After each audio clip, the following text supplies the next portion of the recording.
สบายดีเทศกาลงานดองช่วงนี้ออกพรรษาและก็สิมีแต่งานดองกับงานดองเนาะนี่มีแก้วกำลังงานดองล้านเมแพงผู้ที่ว่าไปงานมัดแค่นน้อยอยู่บ้านเมแพงหั่นเนาะเขาเจ้าเฮ็ดอยู่บ้านภาคข้าวทางมาสร้างคูเนาะเขาเจ้าเฮ็ดอยู่เฮือนเขาเจ้าเองก็จัดได้งามเขาเจ้าจัดนะเฮ็ดอยู่เฮือนก็ดีหนึ่งเนาะเศรษฐกิจแบบนี้ก็ประหยัดรายจ่ายไปได้หลายเพราะว่าไปจัดอยู่โรงแรมอยู่ภัตตาคารก็ดีแนวหนึ่งเฉพาะผู้ที่ว่ามีปัจจัยหลายมีหมู่มีกองหลายก็ดีเนาะโดยมามื้อนี้ก็ ลงทาง ลงทาง3 หอบปู้สัวสิมาได้เนาะเพราะว่าบ่เคยไปแล้วก็บ่เคยฮู้ว่ามันอยู่ไสก็เลยเอียวไปเวียนมาอยู่หั่นตั้ง2-3 หอบแนวบ่ฮู้เนาะบ่ฮู้เส้นทางแล้วก็บ่สร้างเบิ่งอันปะลังได้เพิ่นเฮ็ดปะลังเส้นทางให้อยู่แต่ว่าบ่ฮู้เบิ่งเนาะก็เลยว่าศึกษาเสียเวลามาก็พอดี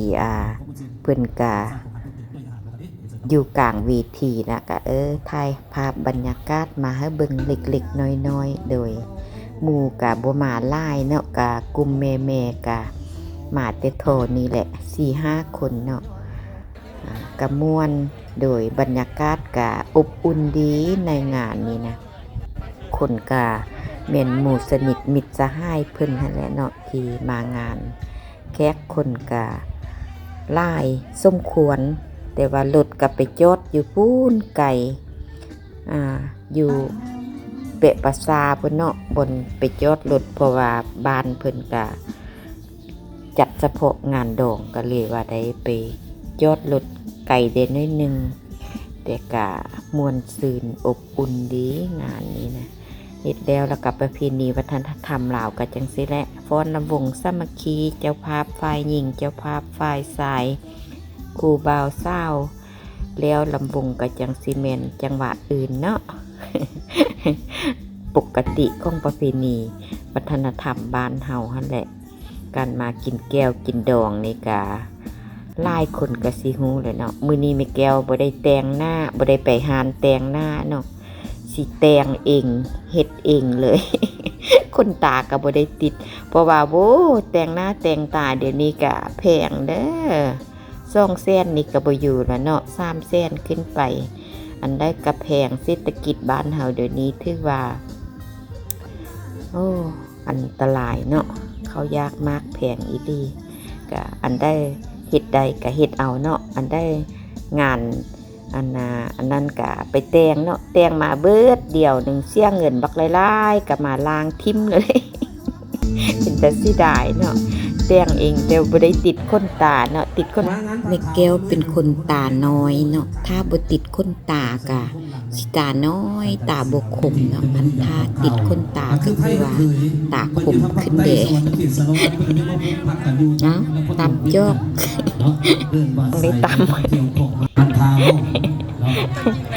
เลยอันนี้ก็เป็นเจ้าภาพฝ่ายหญิงเนาะเป็นว่าเคยติดตามแม่แก้วอยู่แต่ว่าบ่เคยเห็นจักเทื่อหากก็เห็นมื้อนี้ว่าซั่นก็เลยว่าก็ขอบมกขอบใจนำเพิ่นหลายๆนะที่ติดตามขอบใจนำเบิดทุกคนนั่นแหละที่ติดตามคลิปแม่แก้วกดไลค์กดแชร์ให้แม่แก้วเด้อเพราะว่าจะได้ทำคลิปต่อไปให้ได้เบิ่งได้ชมเนาะเป็นกำลังใจอันดีให้แม่แก้วโดยขอบใจที่ว่าบ่ลืมกันบ่ทิ่มกัน งานนี้บางคนก็หาก็มาเนาะคือแม่เพชรนี้เราก็สร้างงานเพิ่นเด้บัดสิเมื่อพวกนี้ก็กำลังสิเมื่อเนาะเจ้าภาพนี่พ่อแม่ลูกโอ้ยนุ่งเครื่องงามสะอ่อนเขาเจ้าครอบครัวนี่โดยมาฮอดนี้แม่แก้วก็สิขอจบคลิปแต่เพียงเท่านี้มาถ่ายรูปนำFC แม่แก้วอยู่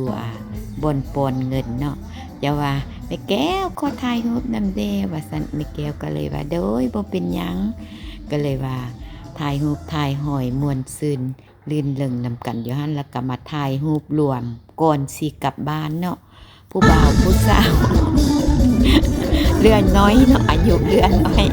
ถ่ายรูปแล้วก็สิได้กลับบ้านละบ๊ายบายโอกาสหน้าพบกัน